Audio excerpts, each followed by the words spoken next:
Drummerboy races for his life.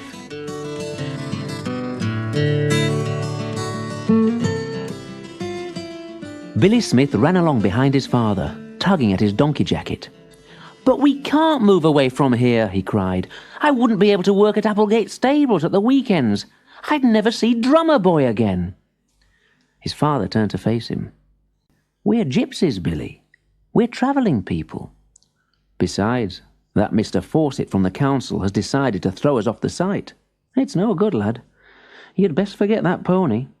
"But we're entered for the cross-country race on Sunday." "Then you'd better make the most of it, Billy. We'll be moving on at the end of the month." When Billy went to Applegate stables that Saturday morning, Drummerboy could sense something was wrong. He looked forward to seeing the young gypsy boy. He was always so cheerful. But today, Billy hardly spoke a word. The Saturday morning ride was all ready to leave the stable yard, and Billy was riding Drummerboy as usual. Just as the line of horses was about to move out, a big red car swept into the yard. The horses all snorted and whinnied with fright. Out of the car stepped a fat, smartly dressed man with grey hair, and then a young girl. She was wearing the most expensive white jodhpurs, navy blue hacking jacket, and brand new riding hat. "That one looks the best," said her father, pointing at Drummerboy. "You don't mind if my Emma takes your pony, do you, boy? Good." He turned to Madge Summers, the owner of the stables, who was leading the ride. "Fawcett's the name. Councillor Fawcett. Emma will be riding here every Saturday. See to it that she gets the chestnut pony each week, will you?" He pushed a wad of money into Madge's hand, then drove out of the yard. "I'm afraid you'll have to give up your ride on Drummerboy this morning, Billy," said Madge. "He isn't yours after all, and Councillor Fawcett is a very important person. He's the man who's presenting the trophy at tomorrow's cross-country race." So Billy got off and mounted a young black colt, while Emma rode Drummerboy that morning. She didn't speak once as the line of horses trotted through the fields and walked along the country roads. After an hour, Madge turned the ride for home. "You're a good rider," Billy said to Emma as his pony drew level with Drummerboy not far from the stables. "Daddy paid for lots of lessons," said Emma, but she didn't smile or look Billy in the face. "Here he comes now, to give me a lift home." The big car came roaring over the brow of the hill. When Councillor Fawcett caught sight of his daughter among the riders, he sounded the car horn 2-3 times. All the horses were frightened, and Drummerboy reared up, his nostrils flaring. Emma was sent flying over his tail and landed on her back. The car screamed to a halt, and the man ran towards his daughter. "I'll have that horse destroyed," he bellowed. "Stupid animal! It's obviously a killer! Look at its rolling eyes! Oh, my daughter could have been killed! I'll have that horse put down tomorrow, I promise you!" "Oh, I'm perfectly all right, Daddy," said the girl, getting to her feet. "Please, I'm all right." But it was no good. Drummerboy's fate was sealed. He was to be destroyed as a dangerous animal as soon as the vet could call at Applegate the next morning. Billy went home to his grandmother's caravan on the gypsy site, and for the first time in years, he cried.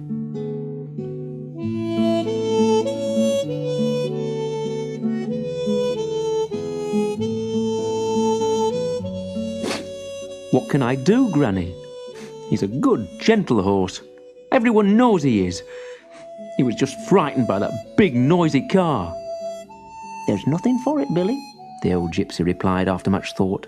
"You'll have to do a moonlight flip." "A what, Granny?" "A moonlight flip, boy. You'll just have to run away together. We gypsies will be moving on soon anyway, thanks to that Councillor Fawcett."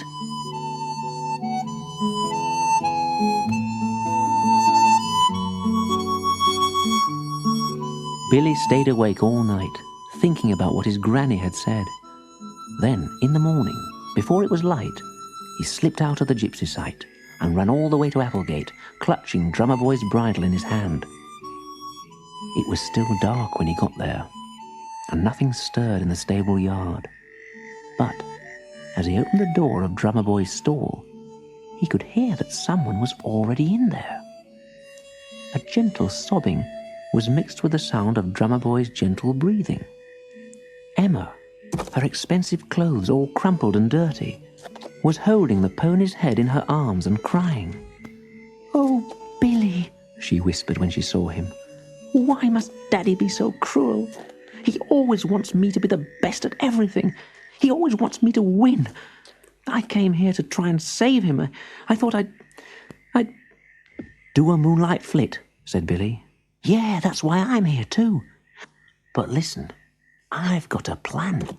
You're a good rider, but are you brave? And can you ride over jumps?" The two of them sat down on the straw bales in Drummerboy's box and worked out their plan. The pony, who'd been frightened and restless since the disastrous ride, listened to their soft voices and felt safe again now, and loved. Just as dawn was breaking over Applegate, they saddled him up and led him out of his stall. Drummerboy didn't make a sound. Then Emma rode him to the woods. At midday, riders from all over the area gathered for the annual Luckton cross-country race. There were tough, wiry little ponies and tall, lanky horses. There were farmers and riders from the local hunt. A few older boys had entered, but the course was too hard for children. At the last minute, a small chestnut pony joined the other competitors on the starting line. A pale young girl sat in the saddle, scratching the pony's head between his ears. People in the crowd said, "She's much too young. Whoever is she?" The flag dropped. The race was on. 100 hooves thundered over fields, grassy tracks, and round Applegate Hill. The brushwood jumps were battered down as the sweating horses leapt them. Some riders fell off as the horses galloped across the river in a storm of spray. Drummerboy had never been in a proper race before, and he was thrilled. But Emma's hands were gentle on the bridle. Billy had entrusted her to Drummerboy. Now the pony was determined to carry her safely past the finish and get there first. Councillor Fawcett waited anxiously at the winning post. He had no idea that Emma was in the race. He was worried sick because she'd not been seen all morning. He saw the leading horse in the race when it was still a good way from the finish. A little chestnut pony with a tiny jockey on its back, in navy blue hacking jacket and dirty jodhpurs. "Emma!" he exclaimed, and before he could say much more, she thundered past him to the cheers of the crowd. Councillor Fawcett hardly knew what to say as he presented the trophy to his own daughter and pinned the blue rosette on Drummerboy's lucky gypsy bridle. "I know how you like me to win, Daddy," said Emma in a whisper. Madge Summers stood close by, and Emma's father turned to her. "I'll buy that pony from you. He's a good little racer." By now, Madge had heard the whole story from Billy. She was very proud of the boy for giving up his chance of racing and saving Drummerboy's life for a second time. "Oh, I'm afraid the horse doesn't belong to me," she said, beckoning Billy over. "He belongs to Billy here. But I'm sure he'll let Emma ride the pony every Saturday." Billy gulped in amazement. Madge had given him the pony. Madge had given him Drummerboy for his very own.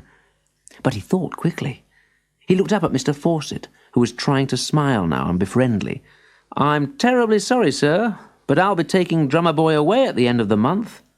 I'm a gypsy, and the council is closing our caravan site." The councillor turned pale. Well, we can't let that happen, can we? Not when my Emma is so fond of the pony.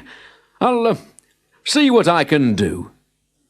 In the end, the gypsies didn't have to leave their site, and Billy didn't have to leave Applegate. He went on working there, and Emma became as good a friend to Billy as Drummerboy. Well, almost as good.